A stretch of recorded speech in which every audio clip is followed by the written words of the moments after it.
दोस्तों कैसे हैं आप सब। पूरी उम्मीद करती हूँ कि बेहद अच्छे होंगे। और आज जो खबर बहुत ज़्यादा फैली हुई है, जैसा कि अभी हम सब सुन रहे थे कि LT ग्रेड और GIC की वैकेंसीज आने वाली हैं।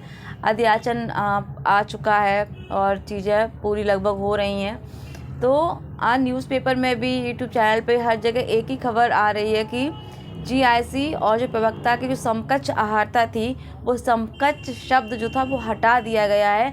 अब GIC में भी और LT ग्रेड में भी तो जो समकक्ष आहारता थी उसको तो हटा दिया। अब जो आहारता रहेगी वो रहेगी, जैसे LT ग्रेड का है तो BA एंड आपका B.Ed यानी कि BA और आपका B.Ed रहेगा।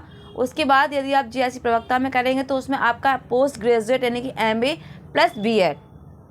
अभी क्या था कि B.Ed नहीं है तो PGT में अप्लाई कर सकते थे बिना B.Ed वाले। तो अब यहाँ समस्या बहुत गंभीर ये है कि यहाँ पर जिनके पास केवल PGT है और B.Ed नहीं है तो वो तो अप्लाई नहीं कर पाएंगे। तो कहीं ना कहीं इन लोगों के लिए तो बहुत निराशाजनक की बात है, दुख की बात है कि कुछ लोग PGT के भरोसे ही ओवर एज भी हो गए हैं। अब वो क्या है B.Ed करेंगे और क्या ही वो जॉब की तैयारी करेंगे, ये सोचकर कि अब B.Ed कब करें, कब जॉब मिलेगी। तो कुछ जॉब का ही भरोसा नहीं रहता है अपनी यूपी में, कब आए कब नहीं आए। तो यहाँ पर थोड़ी सी दुखद बात तो ये है कि उन्होंने B.Ed जो GIC प्रवक्ता में लगाया है वो थोड़ी समस्याजनक और समकक्ष आहारता है। तो ऐसे काफ़ी अभ्यर्थी कुछ तो ओवर एज और कुछ इससे बाहर हो जाएंगे जो इस आहारता को पूरा नहीं कर रहे होंगे। अभी समस्या गंभीर भी है क्योंकि अब हमारे पास हमें करना क्या, अब केवल एक जो मुझे लगता है कि जो अच्छा और सबसे बेहतर चांस है वो हमारा UP PGT और TGT वाला ही है।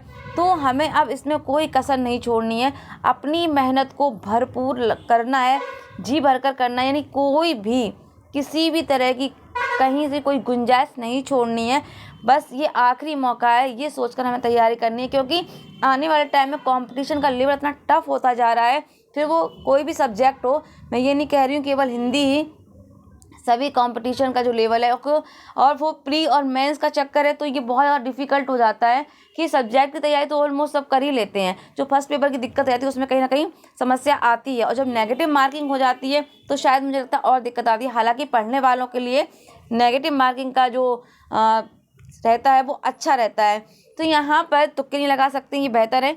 तो अब जब से ये चीज़ सुनी है कि ये चीज़ें परिवर्तित हो रही हैं तो मन में एक ही बात आ रही है कि सबसे बेस्ट और सबसे अच्छा अब यही है कि हमें सब कुछ छोड़कर, यानी कि दिमाग को सही रखकर, दिमाग से जो भी चल रहा है उसको एक साइड रखकर हमें केवल क्या करना है कि अपनी UP TGT PGT की तैयारी बेस्ट और अच्छे तरीके से करनी, ताकि इसमें हमारा कल्याण हो जाए। तो बस यही सोचकर लगना है, जुटना है कि आने वाले टाइम में वैकेंसीज बहुत मुश्किल हैं और आएंगी भी। तो इतना टफ कंपटीशन, टफ पेपर का लेवल बहुत ज़्यादा हाई हो जाता है।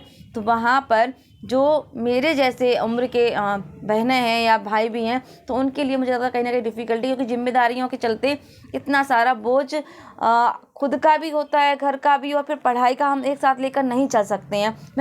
मैं हम उम्र के लोगों की बात कर रही हूँ। जो नए छात्र हैं, बच्चे हैं, उनके लिए कोई जिम्मेदारी नहीं, केवल पढ़ाई की ही जिम्मेदारी है। तो वे इस चीज़ को बहुत अच्छे से कर सकते हैं।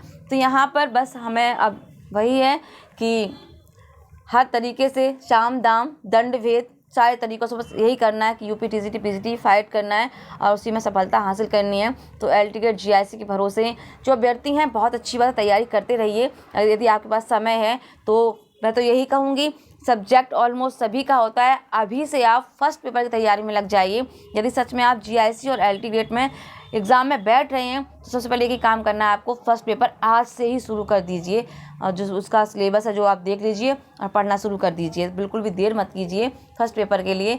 तो यहाँ पर बस एक आखिरी रास्ता हम उम्र के लोगों के लिए TGT PGT है। तो ट्राई करिए, ट्राई क्या करना, पूरी मेहनत करनी है और जीत हासिल करनी है। तो इसी के साथ स्वस्थ रहिए आप लोग, मस्त रहिए और दिमाग पर बहुत ज़्यादा प्रेशर डालने की आवश्यकता नहीं है क्योंकि ऑलरेडी इतने सारी जिम्मेदारियां हैं तो उनसे हम खुद दबे पड़े हैं। तो यहाँ दिमाग को थोड़ा सकारात्मक रखते हुए तैयारी में पुरजोर लग जाइए। स्वस्थ रहिए, मस्त रहिए, ख्याल अपना रखिएगा। इसी के साथ दूंगी वाणी को विराम। नमस्कार, जय हिंद, जय भारत।